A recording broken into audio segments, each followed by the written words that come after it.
Hi everyone, it's Lizzie and welcome back to A Tale of Many Books. Today's video is going to be on what I read in the first 2 weeks of August whilst I was on holiday and what I am going to be reading for the rest of August because there's only about a week or so left, and I'm just going to chat to you about what I'm going to read in that last week or so. So whilst I was on holiday, I used my Kindle to read because it just saves on packing and it's much easier to have by the poolside, because I don't like my books to get ruined, so I'd rather have a Kindle next to the pool than an actual physical copy of a book. So there's only one book that I didn't read on the Kindle whilst I was on holiday, but yeah, I'm just going to chat to you about these. So the first book I read was called The Sunshine and Biscotti Club, and this is by Jenny Oliver. I gave this book 4 out of 5 stars. I really enjoyed the plot. There'll be a recurring theme of sort of chick-lit books that I read on holiday because that's the kind of stuff I like to read while I'm sat by the pool. The story follows a woman, well, it just follows 3 women who are all having a bit of a crisis in their life, and they all go over to help their friend. Well, one of them owns a hotel in Italy. Is it Italy or Sicily? One of the two, and they all go over to help her to renovate it before it reopens. And I really loved it. It was a really good summer read, and it's obviously not going to be summer for too much longer now, but I definitely recommend you read it if you like summer contemporary books. Obviously it's an adult contemporary book, not a young adult contemporary book, but I really enjoyed it, and 4 out of 5 stars because it was really enjoyable. The next book I read was the only physical copy because I bought it in the airport because it got released on the day that I left for holiday, and that is Harry Potter and the Cursed Child Parts 1 and 2 by J.K. Rowling, John Tiffany and Jack Thorne. I gave this book 4 out of 5 stars, which is the only Harry Potter book that I have given less than 5 out of 5 stars. I felt I couldn't really give it 5 out of 5 stars because there wasn't as much of the magical element to it as the other books. I felt I still enjoyed it. I wouldn't have given it 4 out of 5 stars if I didn't enjoy it. I loved Scorpius as a character. He was incredible, but I really didn't like Albus at all. And it felt very much like a Harry Potter sequel, if any of you have seen that. I don't know if anyone else thought that, but I definitely thought it was a lot like that. But yeah, worth the read if you enjoy Harry Potter. 4 out of 5 stars. It'd be interesting to see it actually performed and how they created the magic, because it's not going to be CGI or anything, so hopefully one day I'll get tickets to go. The next book I read is called The List by Siobhan Vivian. I only gave this 2 out of 5 stars. I didn't really enjoy it at all. It follows, how many girls does it follow? 8 girls, 2 from each year of high school. There's 4 years of high school, so 8 girls. You wouldn't think I did maths A level, would you? Yeah, it follows 8 different girls on the first day of the term, I think, or something like that, and this list gets put out of the prettiest and ugliest girl in each year, and it follows them for a week leading up to their, I think it's the homecoming dance, and what happens to them because of the fact that they're on this list, whether they're the prettiest or the ugliest girl. Because it was quite a short book, and the fact that each chapter was a different girl, you didn't get attached to the characters. I didn't really like any of them, to be honest. You didn't really get attached to them at all, and I just thought it was a bit of a pointless book, really. I feel like I didn't really learn anything from it about any of the characters, and I feel like it could have been done better if it had been about one of the characters that was on the book and they sort of interacted with the other ones a bit, but it was centered on them and their character development, then it would have been much better. But there was a very significant lack in character development throughout the book, and I just really didn't enjoy it. The next book I read is called The Villa by Rosanna Lee. I gave this book 3 out of 5 stars. I was expecting it to be better than it was. It follows a woman who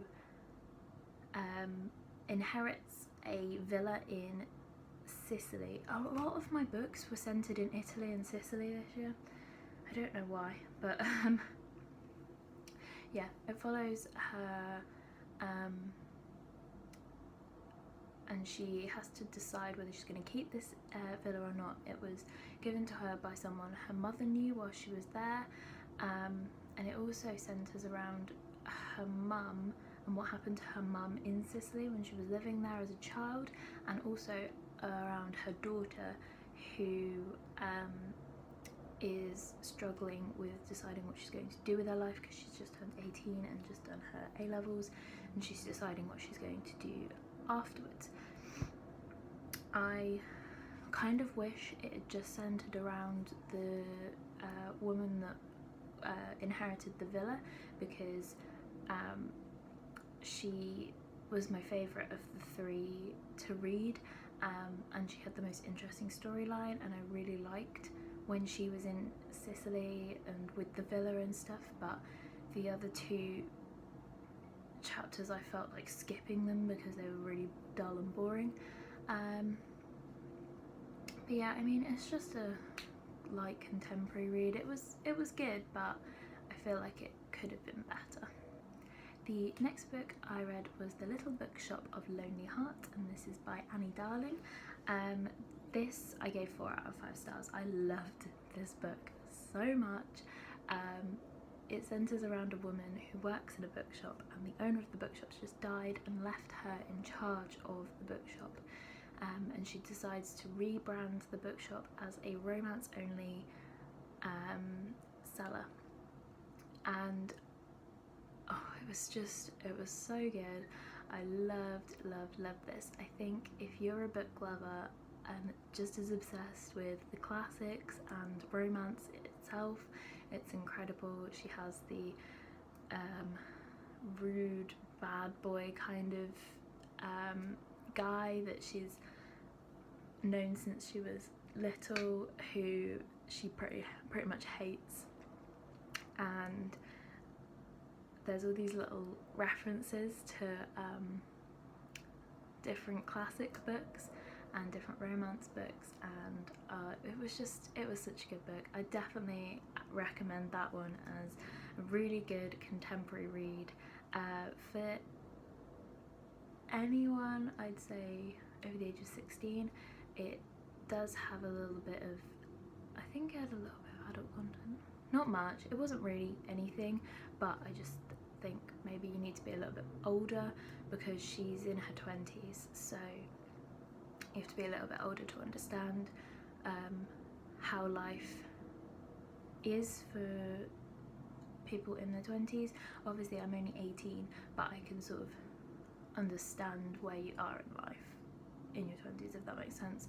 Whereas if I was 15 reading it, I'd be like, I don't really understand this part of life, but I really enjoyed it and would definitely recommend. The next book I read was I Heart New York by Lindsay Kelk, and I have read a Lindsay Kelk book before. What did I read? I read one of her standalone novels before, and really enjoyed it, and I've always heard about the I Heart series and thought I should just give it a go, and I really enjoyed it. I thought I've always wanted to go to New York, and it was kind of like I'd really like that to happen in my life. She had a really good storyline, and I highly recommend this, and I can't wait to read the next book in the series. And the final book I started on holiday but finished when I got home was Sleepless in Manhattan, and this is by Sarah Morgan, and I gave this 4 out of 5 stars as well. I thought this was such a good book. I couldn't put it down when I was reading it. It was incredible. It's also set in New York. It's about a woman who loses her job and starts up her own company, event managing different events, and I can't even like talk about it. It was so good. Her brother's really overprotective of her because she had an illness when she was younger, and his best friend, she had a bit of a crush on him when she was younger, and he sort of like parred her off, and now and she sees him all the time and pretty much hates him now. But it's sort of about their relationship developing as well, and it was a really good book. It's also a series, so I can't wait to read the next one in that book as well. Okay, now I'm going to be talking to you about what I'm going to be reading for the rest of August. I'm not sure if I'm going to get through all these books in the next week or so, because some of them are quite hefty, and I'm undecided on one of them as to whether I'm going to read it, but I'll talk to you about that in a minute. So yeah, I'm just going to quickly go through these for you. So the first book I'm going to be finishing is Heir of Fire by Sarah J Maas. This is the 3rd book in the Throne of Glass series, and I really need to finish this book. I'm about 20% of the way through. It's really good, and I'm gonna hopefully finish it in the next couple of days, because I just want to know what happens now. But I'm kind of getting sidetracked by Gossip Girl at the moment, which is really bad. So yeah, we'll see what happens with this one. So the next book I am going to be reading is Queen of Shadows, also by Sarah J Maas. This is the 4th book in the Throne of Glass series, and I just really want to get through the rest of this series really, because what's it called, Empire of Storms I think it's called, is coming out at the beginning of September, so I really need to get on with finishing the series, because this book is massive. It is over 600 pages long, and I really need to get reading. The next one I'm hopefully going to be reading is The Assassin's Blade, also by Sarah J Maas. This is the collection of novellas that are sort of a prequel to Throne of Glass, and I think they look at Celaena's life before Throne of Glass starts, which I'm really intrigued about, but I want to finish the other 2 books first before I read this. And the last book I have with me, I'm unsure of whether I'm going to read, and that is Unbecoming by Jenny Downham. I started this book before I went on holiday, and then decided to leave it because I didn't want to take a physical copy of a book with me on holiday, and then I started reading it again when I got back from holiday, and I just really couldn't get into it. So I'm gonna finish my Sarah J Maas books and then try this one again, but I'm unsure as to whether I will finish it, which would mean it would be the 2nd book I've not finished ever in my life. The first one being 1984 by George Orwell, because it was terrible. So we'll see. So that is everything that I have read so far in August, and everything I'm going to read for the rest of the month. If you enjoyed this, give it a thumbs up and subscribe. Let me know in the comments what you've been reading this month, and I will see you in my next video.